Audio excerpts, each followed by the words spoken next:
বন্ধুরা, স্বাগতম এক্সপ্লেইন ভার্চো বিডির আজকের নতুন পর্বে। আজকের রাতটা একদম আলাদা হতে চলেছে, কারণ এক্সপ্লেইন ভার্চো বিডিতে আজ আমরা নিয়ে এসেছি সেই মুভি যেটা রিলিজের আগেই হেডলাইন বানিয়ে ফেলেছিল। সালমান খান মানেই তো বিস্ফোরণ, আর এবার তিনি এসেছেন এক অন্যরকম অবতারে, এক যোদ্ধার রূপে। নামটা শুনেই গায়ে কাটা দাঁড়িয়ে যায়, আর সেই নাম হলো সেকেন্দার। একটা গল্প যেখানে রক্ত ঝরে কিন্তু ন্যায়ের জন্য, ভালোবাসা হারায় কিন্তু হারে না বিশ্বাস, আর এক ম্যান যে নিজের অতীতকে পেছনে ফেলে সামনে দাঁড়ায় এক বিশাল সাম্রাজ্যের বিরুদ্ধে। এই মুভির প্রতিটা দৃশ্য, প্রতিটা সংলাপ যেন এক একটা তাণ্ডব। তাই বলে রাখি, চোখের পলক ফেললে হয়তো মিস করবেন অনেক কিছু। তাহলে আর দেরি কিসের, চলো ঢুকে পড়ি সেকেন্দারের ঝড়ের ভেতর।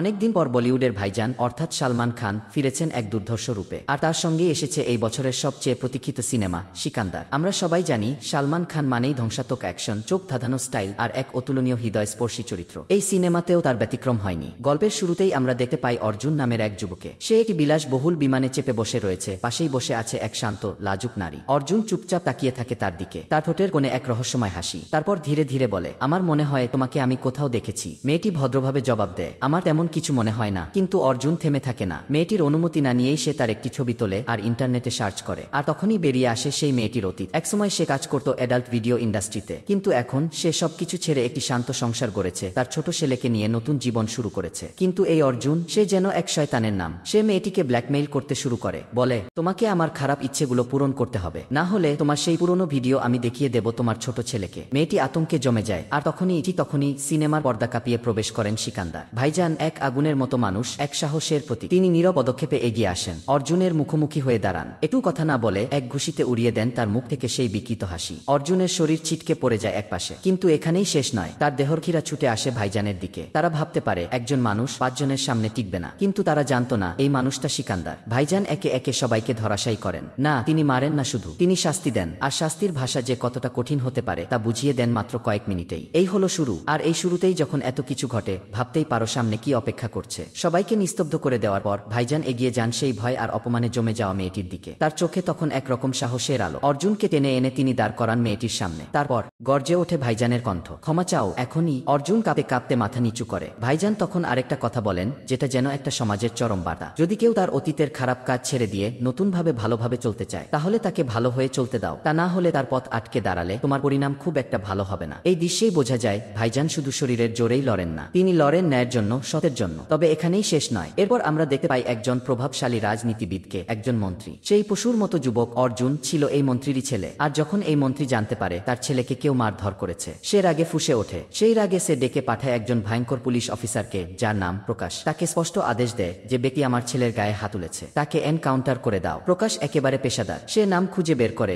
সঞ্জয় রাজকোট। ঠিকানা খুঁজে সে পৌঁছায় রাজকোট নামের এক জায়গায়। সেখানে গিয়েই তার চোখ কপালে ওঠে এক বিশাল রাজপ্রাসাদের মতো মহল। সে বিস্ময়ে বলে, এত বড় এক মহলে কাজ করে বলেই ওর এত সাহস। কিন্তু তখন পাশে থাকা স্থানীয় এক পুলিশ অফিসার বলেন, না স্যার, আপনার ধারণা ভুল। এই সঞ্জয় এখানে চাকরি করে না। এই মহল, এই জমিদারি, এই প্রতাপ সবকিছু তার নিজের। এই এলাকার লোকেরা তাকে রাজা সাহেব বলে ডাকে, কিন্তু তার আরেকটা নামও আছে। এক নাম যা শুনলে সাহসীরা থমকে যায় আর কাপুরুষেরা পালিয়ে যায়। সেই নাম হলো big bomb. Sikandar. Police officer Prakash যখন সেই বিশাল মহলের ভিতরে প্রবেশ করে, তার সামনে এসে দাঁড়ায় এক অসাধারণ ব্যক্তিত্বময় নারী। তিনি আর কেউ নন, সঞ্জয় রাজকোটের স্ত্রী রানী সাইশ্রী। তার চোখে ছিল ক্লান্তি, অথচ গলায় ছিল এক আশ্চর্য শান্ত স্বর। তিনি বলেন, প্রায় উনি কারো না কারো বিচার করে নিজ হাতে শাস্তি দিয়ে ফিরে আসেন। এভাবে তো আর চলতে পারে না, এবার আপনি কিছু করুন। তারপর রানী সাইশ্রী যেন এক বিস্ময়ের কথা জানিয়ে দেন, উনি তো আগেই চলে গিয়েছেন আপনাদের পুলিশ স্টেশনে। হ্যাঁ, স্বেচ্ছায়, একদম নিজের পায়ে হেঁটে। এই কথা শুনে প্রকাশ আর তার দল চলে যেতে উদ্যত হয়। তখন রানী সাইশ্রী বলেন, আপনারা আমাদের গাড়ি নিয়ে যান, এই মুহূর্তে সেটাই নিরাপদ হবে। আপনাদের পুলিশের গাড়িতে যাওয়া সেফ হবে না। প্রকাশ অবাক হয়ে বলেন, কি, পুলিশের গাড়ি সেফ নয়? কিন্তু যখন সে মহলের বাইরে এসে দাঁড়ায়, তখন তার চোখের সামনে খুলে যায় এক অজানা বাস্তবতার দরজা। রাজ্যের হাজার হাজার মানুষ ভিড় করেছে সঞ্জয় রাজকোটের মহলের সামনে। তারা স্লোগানে, চিৎকারে একটাই কথা বলছে, আমাদের রাজার যেন কিছু না হয়। আর তখন প্রকাশ দেখতে পায় তাদের পুলিশ ভ্যান সম্পূর্ণ গুড়িয়ে দেওয়া হয়েছে। হ্যাঁ, সাধারণ মানুষ নিজের হাতে ভেঙে দিয়েছে পুলিশের গাড়ি। পরিস্থিতি বুঝে তারা দ্রুত মহলের গাড়িতে চড়ে পুলিশ স্টেশনের দিকে রওনা হয়। সেখানে গিয়ে দেখে এক অবিশ্বাস্য দৃশ্য। সঞ্জয় রাজকোট একেবারে রাজার মতোই পুলিশ স্টেশনের ভিতরে বসে আছে। কোনো আতঙ্ক নেই, কোনো ভয় নেই। তার চেয়ারের সামনে দাঁড়িয়ে আছে ইন্সপেক্টর প্রকাশ। কিন্তু আশ্চর্যের বিষয়, সেখানেই উপস্থিত হয়েছেন আরও বড় বড় অফিসার, এমনকি একজন ম্যাজিস্ট্রেটও। তারা কড়া গলায় প্রকাশকে বলেন, তোমার উচিত ছিল সঞ্জয় রাজকোটের বাড়ি যাওয়ার আগে উচ্চপদস্থ কারো অনুমতি নেওয়া। প্রকাশ হতবাক হয়ে বলে, স্যার, আমি হোম মিনিস্টারের নির্দেশেই ওনাকে গ্রেফতার করতে গিয়েছিলাম।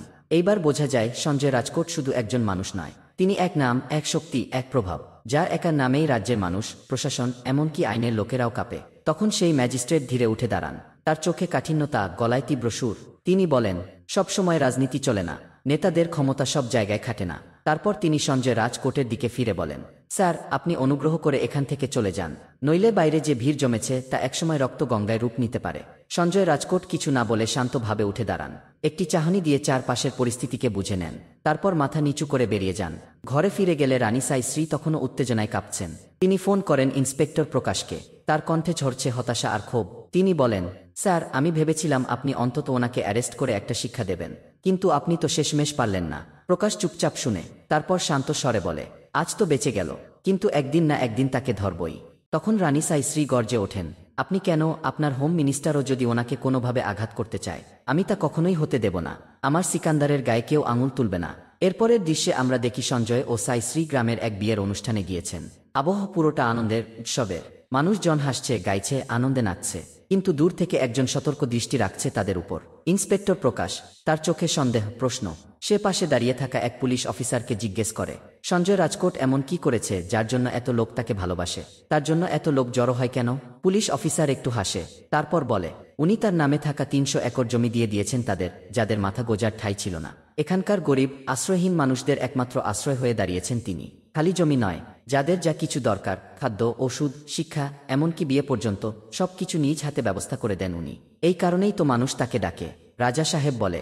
কিছুক্ষণ পর সেই পুলিশ অফিসার ফোন করে রানী সাইশ্রীকে। তার কণ্ঠে ভয়। তিনি বলেন, রাস্তায় রাজা সাহেবের উপর হামলা হতে পারে, সতর্ক থাকুন। রানী সাইশ্রী কোনো দেরি করেন না। গাড়িতে ওঠার সঙ্গে সঙ্গেই কাউকে এক মেসেজ পাঠিয়ে দেন। গাড়ি ছুটছে রাজপথ ধরে, সামনে রাজা আর পাশে রানী।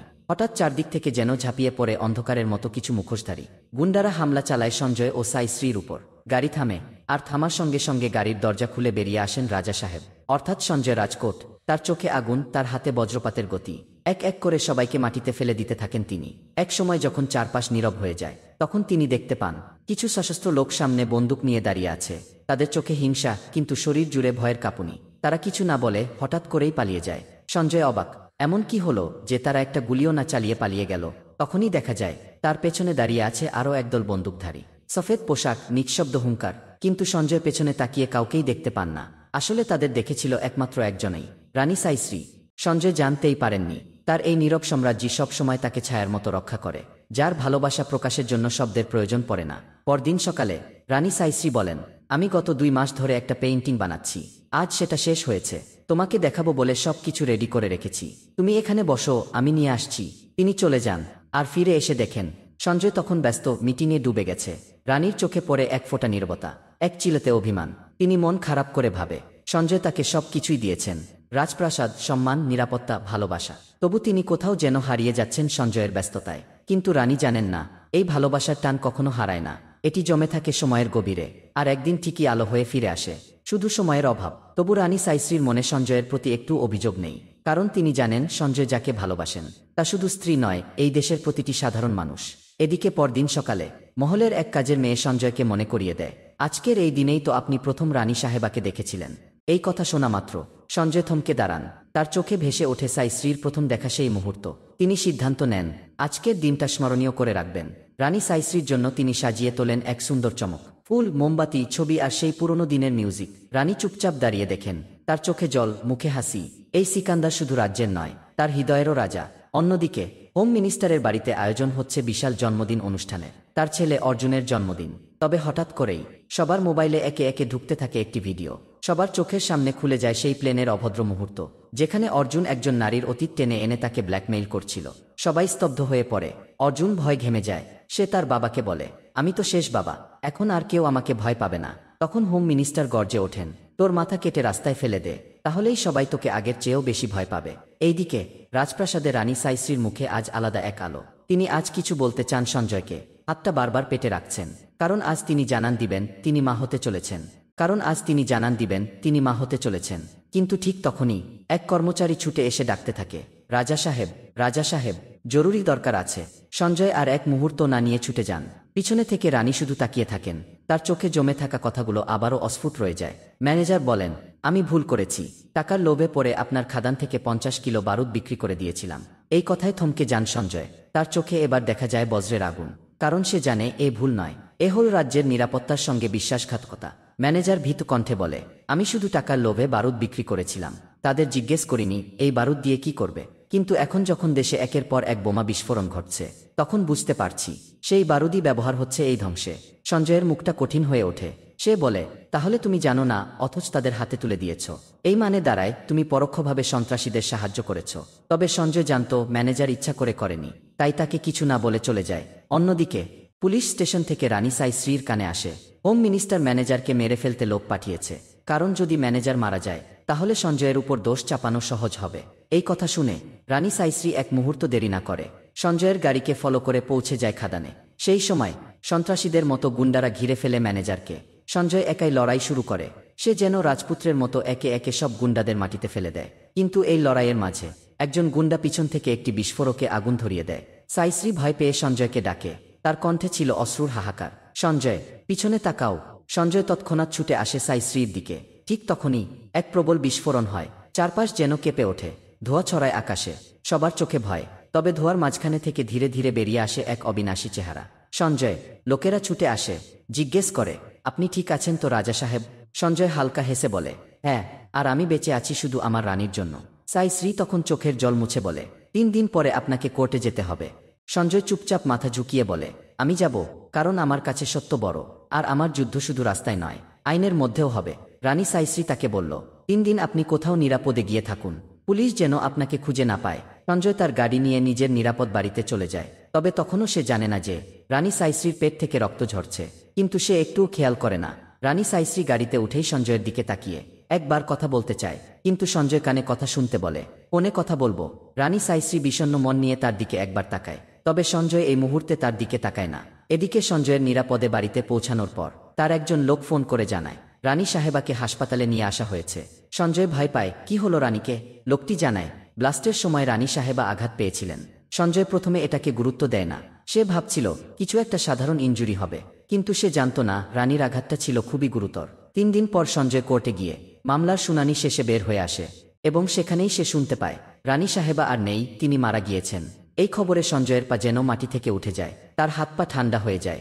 সে তড়িঘড়ি করে রানীর কাছে ছুটে যায়। হাসপাতালে গিয়ে সে পৌঁছায়, রানীর শরীর সোজা হয়ে শুয়ে আছে, চোখে পানি ভর করে। সঞ্জয় কাঁদতে থাকে, রানীর মৃত্যু তাকে যেন ভিতর থেকে পিষে দেয়। সে বুক চেপে ধরে শ্বাস ফেলার চেষ্টা করে, কিন্তু কান্নার আওয়াজগুলো তাকে নিঃশ্বাস নিতে দিচ্ছে না। এ যেন তার জীবনের সবচেয়ে বড় ক্ষতি। যে জীবনে ভালোবাসা ছিল, যে জীবনে কোনো এক প্রিয় মানুষ ছিল তার পাশে, সে আজ একাই পড়ে আছে। এভাবে সে বসে থাকে রানীর দেহের পাশে, সবকিছু ভুলে যায়, নিজেকে, পৃথিবীকে, নিজের যুদ্ধকে। শুধু একটাই কথা মাথায় বাজতে থাকে, আমি কেন রানীকে বাঁচাতে পারলাম না? মহলের কাজের মেয়েটি সঞ্জয়কে ফোন করে জানায়, রানী সাহেবা আপনাকে কিছু মেসেজ পাঠিয়েছিল যেগুলো আপনি দেখেননি। সঞ্জয় ফোন হাতে নিয়ে সেই মেসেজগুলো একে একে পড়তে থাকে, আর এক সময় সে একটা ছবি দেখে যা তার মনে ভীষণ অস্থিরতা তৈরি করে। সে বুঝতে পারে রানী সাইশ্রী প্রেগন্যান্ট ছিল। এটা তার জন্য ছিল এক ভীষণ কষ্টকর সত্যি। এই মুহূর্তে সঞ্জয়ের হৃদয়ে একটা বড় ধাক্কা লাগে, সে ভেঙে পড়ে। ডাক্তার এসে সঞ্জয়কে জানায়, রানী সাহেবা মৃত্যুর আগে তার অর্গান ডোনেট করে গেছেন। যদি আপনি অনুমতি দেন তাহলে আমরা কাজ শুরু করতে পারি। সঞ্জয় অস্থির হয়ে ডাক্তারকে বলল, ভেবেছিলাম অনেক সময় আছে, আগে কাজ করব, তারপর সাইশ্রীকে সময় দেব। কিন্তু আমি কি জানতাম এত কম সময় ছিল। আমি সাইশ্রী সম্পর্কে কি জানি? তার পছন্দ কিছুই জানি না। সঞ্জয় নিজের আফসোস মনের মধ্যে চেপে রেখে সিদ্ধান্ত নেয়, যেহেতু সে রানী সাইশ্রীকে কোনো কিছু দিতে পারেনি, তবে তার অর্গানগুলোকে এমনভাবে ব্যবহার করবে যাতে যারা নতুন জীবন পাবে তাদের কোনো রকম সমস্যা না হয়, সেই খেয়াল রাখবে সে। ডাক্তারের কাছে গিয়ে সঞ্জয় জানতে চায়, রানী সাইশ্রী কি অর্গান ডোনেট করে গেছেন? ডাক্তার জানায়, রানী সাইশ্রী তার হার্ট, লাংস আর চোখ ডোনেট করেছেন। সঞ্জয়ের মনে দুঃখের পাহাড় তৈরি হয়। সে জানে তার প্রিয় মানুষটি আর নেই, কিন্তু রানী সাইশ্রী তার অর্গানগুলোর মাধ্যমে অনেক অসহায় মানুষের জীবন বাঁচিয়ে গেছেন। এটা সঞ্জয়ের কাছে যেন একটি আশার আলো। এই মুহূর্তে সঞ্জয় পুরোপুরি নিঃশেষিত হয়ে যায়, কিন্তু তার মনে একটি প্রতিজ্ঞা গেঁথে যায়, রানীর আত্মত্যাগের মহত্ব যেন কখনো মাটি না হয়ে যায়। সঞ্জয় এবং তার লোকজন মুম্বাইতে পৌঁছানোর পর তাদের পরিচয় হয় এক ট্যাক্সি ড্রাইভারের সাথে। রাস্তায় চলতে চলতে ট্যাক্সি ড্রাইভার হাসিঠাট্টা করে অনেক মজার কথা বলে। গন্তব্যে পৌঁছানোর পর ভাড়া চাইলে সঞ্জয় তাকে 1 লাখ টাকা দেয়। পিছন থেকে অমর সঞ্জয়কে বলে, গাড়ির ভাড়া চেয়েছে, গাড়ির দাম নয়। ট্যাক্সি ড্রাইভার এতে খুব খুশি হয়ে যায় এবং বলে, আপনারা যেখানে যেতে চাইবেন আমি সেখানে নিয়ে যাব, আর কোনো টাকাও লাগবে না। তাদের গন্তব্যে পৌঁছানোর পর সঞ্জয় দেখতে পায় একটি ছেলে যাকে সাইশ্রী লাঞ্চ দিয়েছিল তার সাথে কথা বলে। সে জানতে পারে ছেলেটি একটি অনাথ। সঞ্জয় তখন ছেলেটিকে বলল, তোমার কি চাই বলো। ছেলেটি বলে, শুধু আমাকে একা কিছু দিলে হবে না, আমার সাথে যারা আছে তাদেরও কিছু দিতে হবে। তখন সঞ্জয় সবাইকে নিয়ে খাওয়াতে যায় এবং নতুন জামাকাপড় কিনে দেয়। তাদের বস্তির অধিকাংশ লোকই অসুস্থতা ভুগছিল। এখানে কিছু মেডিকেল স্টুডেন্টদের কাছে গিয়ে সঞ্জয় জানতে চায় মানুষের অসুস্থতার কারণ কি। তারা জানায় এখানকার পলিউশনই এর মূল কারণ। আশেপাশের শহরের সব বজ্রপদার্থ এখানে নিয়ে এসে পোড়ানো হয়, সেই বিষাক্ত ধোঁয়ার কারণেই সবাই আজ অসুস্থ। সঞ্জয় তখন জিজ্ঞাসা করে, এটা পরিষ্কার করা হয় না কেন? তারা জানায় আমেরিকান এক ডিলার 25 একর জমির মধ্যে 20 একর জমিতে একটি বড় শপিং মল তৈরি করতে চায়, আর এই কন্ট্রাক্ট নিয়েছে এখানে বিরাট বক্সি নামের এক ডিলার। সে 7 বছর আগেই 10 একর জমি কিনে নিয়েছিল, আর বাকি জমি লোকজন বিক্রি করতে না চাইলে সে সেখানে ময়লা আবর্জনা ফেলা শুরু করে। এভাবে ধীরে ধীরে সবাই বিরাট বক্সির কাছে জমি বিক্রি করতে শুরু করে, বিক্রি করে চলে যেতে থাকে। এখন আর মাত্র 10 একর জমি বাকি আছে। সবকিছু শুনে সঞ্জয় তার লোককে বলে, বিরাট বক্সির মুখে টাকা ছুড়ে মারো আর এই জমি কিনে নাও। তারপর সঞ্জয় যায় সেই মেয়ের কাছে যাকে সাইশ্রী হার্ট দিয়েছিল, তার নাম বৈদেহী। বৈদেহী সবসময় নিজের পায়ে দাঁড়াতে চায়, কিন্তু তার বাড়ির ছেলেরা কখনো তার সমর্থন করে না। সে তার চোখের অপারেশনের জন্য নিজের বিয়ের গহনা পর্যন্ত বন্ধক রেখেছিল। সঞ্জয় আগেই এসব জানত, তাই বৈদেহীর গহনা ছাড়িয়ে নিয়ে এসে তাকে দিয়ে দেয়। বৈদেহী সঞ্জয়ের পক্ষে কথা বলায় তার পরিবার তাকে বাড়ি থেকে চলে যেতে বলে। তবে তারা জানত না সঞ্জয় আসলে কে। তারা ভাবছিল সঞ্জয় হয়তো বৈদেহীর কোনো আত্মীয় হবে। এবার সঞ্জয় চলে যায় সেই মেয়েটির কাছে যাকে সাইশ্রী হার্ট দিয়েছিল, কিন্তু সেখানে গিয়ে সঞ্জয় জানতে পারে মেয়েটির অবস্থা খুব একটা ভালো নয়। এমন সময় সঞ্জয় আমেরিকার বড় সার্জেন্ট জন উইলিয়ামকে কল করে। জন উইলিয়াম ভিডিও কনফারেন্সে অপারেশন পরিচালনা করে এবং অপারেশন সফল হয়। ডাক্তাররা মেয়েটির পরিবারের লোকদের বলে, আপনারা আগে বললেন না কেন আপনারা জন উইলিয়ামকে চেনেন? কিন্তু তারা ডাক্তারদের কথাগুলো বুঝতে পারে না, কারণ জন উইলিয়ামকে কল করেছিল সঞ্জয়। অপারেশন সফল হওয়ার পর সঞ্জয় ঠিক করে রাজকোট ফিরে যাবে। সে এই ভেবে খুশি হয় যে তার স্ত্রী মারা গিয়েও এই 3 জনের মাঝে জীবিত থাকবে, এবং তার স্ত্রী সাইশ্রীর আত্মা যেন এই 3 জনের মাধ্যমে জীবিত থাকব। ফেরার পথে সঞ্জয় সেই হোম মিনিস্টারের ড্যালির সামনে আটকে পড়ে। যে হোম মিনিস্টারের ছেলেকে সঞ্জয় প্লেনের ভিতর মেরেছিল, সেই ছেলে সঞ্জয়কে দেখে তাড়া করতে থাকে। সঞ্জয় চাচ্ছিল না কোনো ঝামেলা করতে, তাই সে গাড়ি নিয়ে চলে যাচ্ছিল। কিন্তু হোম মিনিস্টারের ছেলে অর্জুন তাদের গাড়িতে বোমা মারার চেষ্টা করতে থাকে। দুর্ঘটনাবশত একটি বোমা তার নিজের গাড়িতেই পড়ে এবং সেখানে অর্জুনের মৃত্যু হয়। অর্জুনের মৃত্যু ছিল অ্যাক্সিডেন্টাল, কিন্তু হোম মিনিস্টার সঞ্জয়কে দায়ী করে। প্রকাশ মহলে গিয়ে জানতে পারে সঞ্জয় কেন মুম্বাই গিয়েছিল, এবং সে খবর মিনিস্টারকে জানিয়ে দেয়। মিনিস্টার সঞ্জয়কে বলে, আমার ছেলেকে মেরে তুই যাস, তোর স্ত্রীর অর্গান অন্যদের মাঝে জীবিত থাকুক, এটা আমি কখনোই হতে দেব না। যারা তোর স্ত্রীর অর্গান নিয়েছে তারা সবাই এবার শেষ। মিনিস্টারের কথায় সঞ্জয় শান্তভাবে বলে, তোর যা করার তা করে নে, আর ওই 3 জনকে রক্ষা করার দায়িত্ব আমার। তাদের কথা শেষ হতেই সঞ্জয় আবার মুম্বাই ফিরে যায়। মুম্বাই পৌঁছানোর পর সে দেখতে পায় বস্তিতে আবারও ময়লা আবর্জনা ফেলা হচ্ছে। সঞ্জয় তাদের এগুলো পোড়াতে নিষেধ করলে তারা সঞ্জয়কেই মারতে আসে, কিন্তু সঞ্জয় একে একে তাদের সবাইকে উত্তম মধ্যম দিয়ে ছেড়ে দেয়। এমনকি যখন তার নিজের জীবনও ঝুঁকির মধ্যে ছিল, তখনও সঞ্জয় কাউকে কোনো ক্ষতি করতে চায়নি। সে জানত যে কেউ তার বিপক্ষে দাঁড়ালে তাকে কখনো শত্রু মনে করবে না। তার একমাত্র লক্ষ্য ছিল এই সমাজের, এই মানুষের জন্য কিছু করা, আর নিজের স্ত্রীর আত্মাকে সার্থক করে তোলা। মিনিস্টার অনেক চেষ্টা করেও ওই 3 জনের কোনো তথ্য খুঁজে পায় না, কারণ সঞ্জয় অনলাইনে থাকা সকল ডকুমেন্ট ডিলিট করে দিয়েছিল। মিনিস্টার পুলিশের কাছে গিয়ে বলে সঞ্জয়ের কোনো লোককে ধরে নিয়ে এসে তাকে এমনভাবে মারো যেন সে সব বলে দেয়। তবে এক পুলিশ জানায় ওদের ধরতে হলে ওদের নামে কেস দিতে হবে, ওদের নামে ওয়ারেন্ট ইস্যু করতে হবে, তাহলেই কাজটা অনেক সহজ হয়ে যাবে। এ কথা শুনে মিনিস্টার সঞ্জয়ের খাদানের ম্যানেজারকে ধরে নিয়ে এসে তাকে ভয় দেখিয়ে পাঞ্জাবের টেরোরিস্ট অ্যাটাকের অভিযোগ সঞ্জয়ের উপর চাপিয়ে দেয়, আর তারপর ম্যানেজারকে মেরে ফেলে যেন সে আর সত্যিটা না বলতে পারে। এখন সঞ্জয় ও তার লোকজনের নামে ওয়ারেন্ট বের হয়। মিনিস্টার ঘোষণা দেয় যে সঞ্জয়কে ধরতে পারবে তাকে 1 কোটি টাকা পুরস্কার দেওয়া হবে। সেই খবর পুরো পুলিশ স্টেশনে ছড়িয়ে পড়ে, এমনকি প্রত্যেকটি পুলিশের কাছে সঞ্জয়ের ছবি পাঠানো হয়। বৈদেহী তার ভাইকে সঞ্জয়ের সম্পর্কে জানালে তার ভাই সঞ্জয়কে কল করে ডেকে পাঠায় এবং বলল, কে তুমি? তখন অমর তাকে সব ঘটনা খুলে বলে। বৈদেহী চাকরি করতে চাওয়ার কারণে তাকে বাড়ি থেকে বের করে দেওয়া হয়। বৈদেহী এরপর এসে বলল, আমি আর চাকরি করতে চাইব না। এরপর তাকে শ্বশুর বাড়ি ঢুকতে দেওয়া হয়। বৈদেহীর শ্বশুর সঞ্জয়কে দেখে বলে, তুমি আবার এসেছ। বৈদেহীর ভাই তখন বলে, আসলে উনি আমার বন্ধু, আর উনি চোখের ডাক্তার। এখানে কিছু সময় কাটানোর পর সঞ্জয় যখন চলে যাওয়ার সময় বৈদেহী বলে, আপনাকে দেওয়ার মতো আমাদের কাছে কিছু নেই। তাহলে সে সঞ্জয়কে কিছু খাবারের জিনিস দিয়ে বলে, আপনার স্ত্রীর কাছে বলবেন আপনাকে রান্না করে খাওয়াতে। তার কথা শুনে সঞ্জয় সায় স্ত্রীর কথা মনে করে কষ্ট পায়, কিন্তু বৈদেহী তো আর জানে না যে তার স্ত্রীর চোখ দিয়েই সে দেখতে পাচ্ছে। এরপর সঞ্জয় নিশার কাছে যায়, যাকে ডাক্তার সাইশ্রীর হার্ট ডোনেট করেছিল। সঞ্জয় জানতে পারে নিশা একটা ছেলেকে ভালোবাসে যে তাকে ধোঁকা দিয়ে অন্য একজনকে বিয়ে করতে চাচ্ছে। সেই ছেলেটির জন্যই আজ নিশার এই অবস্থা। তবে নিশা এখনও সেই ছেলেটিকে ভালোবাসে, যা জানার পর সঞ্জয় ওই ছেলেটির সাথে কথা বলে। তিনি বুঝতে পারেন ওই ছেলেটির নিশার প্রতি কোনো ফিলিংস নেই। তখনই সেই ছেলেটির আঙ্কেল এসে বলে, তুই তো সেই অপরাধী যাকে সব পুলিশ খুঁজছে। আসলে সে একজন পুলিশ অফিসার। সে যখন ফোন করে আরও পুলিশ ডাকতে যাবে, সঞ্জয় তাকে আটকায় এবং বলল, এতক্ষণ আমি আমার রাগের উপর ফুল কন্ট্রোল রাখছিলাম, কিন্তু তোর ব্যবহারে আমার রাগ আমার উপর ফুল কন্ট্রোল নিয়ে নিয়েছে। তারপর সঞ্জয় একে একে সবাইকে মারধর করে সেখান থেকে বেরিয়ে আসে। সঞ্জয় যখন সেই বস্তিতে ফিরে আসে, তখন অমর তাকে জানায় ম্যানেজারকে মন্ত্রী মেরে ফেলেছে, আর আমাদের নামে ওয়ারেন্ট ইস্যু করা হয়েছে। তখনই পুলিশ এসে হাজির হয়, কিন্তু তারা জানতে পারে গতকাল সঞ্জয় বস্তিতে যাদের মেরেছিল তাদের কেস নিয়ে অমর ব্যাপারটা টাকা দিয়ে সমাধান করতে চাইলেও পুলিশ বলে, আমার সাথে কয়েকজনকে থানায় যেতে হবে, কারণ 20 জনকে একজন মেরেছে, এটা কেউ বিশ্বাস করবে না। অমরও 2 জনকে নিয়ে গিয়ে সেখানে ইন্সপেক্টর প্রকাশকে দেখতে পায়, যে সঞ্জয়কে খুঁজছে। তবে তারা প্রকাশের চোখে ফাঁকি দিয়ে বেরিয়ে আসে। এরপর সঞ্জয় প্রকাশের বাড়ি গিয়ে তাকে মারতে থাকে, কিন্তু যখন প্রকাশের স্ত্রী ও সন্তান চলে আসে, সঞ্জয় এমনভাবে আচরণ করে যেন কিছুই হয়নি। সে প্রকাশকে একজন সৎ পুলিশ হওয়ার উপদেশ দিয়ে বেরিয়ে আসে। তখন সঞ্জয় জানতে পারে বৈদেহী নাকি আত্মহত্যার চেষ্টা করেছে, কারণ সে তার বাচ্চাকে একটা ভালো স্কুলে পড়াতে চায়, কিন্তু টাকার অভাবে সেটা সম্ভব হচ্ছে না। তাই বৈদেহী আবারও চাকরির কথা বললে তার শ্বশুর অশান্তি শুরু করে, যার পরিণতি হিসেবে সে আত্মহত্যা করতে যায়। তখন সঞ্জয় এসে বৈদেহীকে বলে, তুমি মরে গেলে তোমার বাচ্চাদের কি হবে? তারপর সঞ্জয় বৈদেহীকে একটি ফুড বিজনেসের ব্যবস্থা করে দেয়। এরপর সঞ্জয় যায় বিরাট বক্সির কাছে। সে বিরাট বক্সিকে ওই প্রজেক্টের ডাবল টাকা অফার করে। বিরাট বক্সি বলে, আমি যদি তোমাকে মেরে এই টাকাগুলো রেখে দিই তাহলে কি হবে? তখন সঞ্জয় সেখানে ব্লাস্ট করিয়ে বলে, এটা তো শুধু ট্রেইলার ছিল, বেশি বাড়াবাড়ি করলে এখানেই পুরো মুভি দেখিয়ে দেব। এরপর সঞ্জয় বিরাট বক্সির কাছ থেকে জমির সকল ডকুমেন্ট নিয়ে চলে আসে। বৈদেহীর স্বামী থানায় গেলে সে ওয়ান্টেড লিস্টে সঞ্জয় ও তার লোকজনকে দেখতে পায়। সে বাড়িতে এসে সবাইকে জানায়।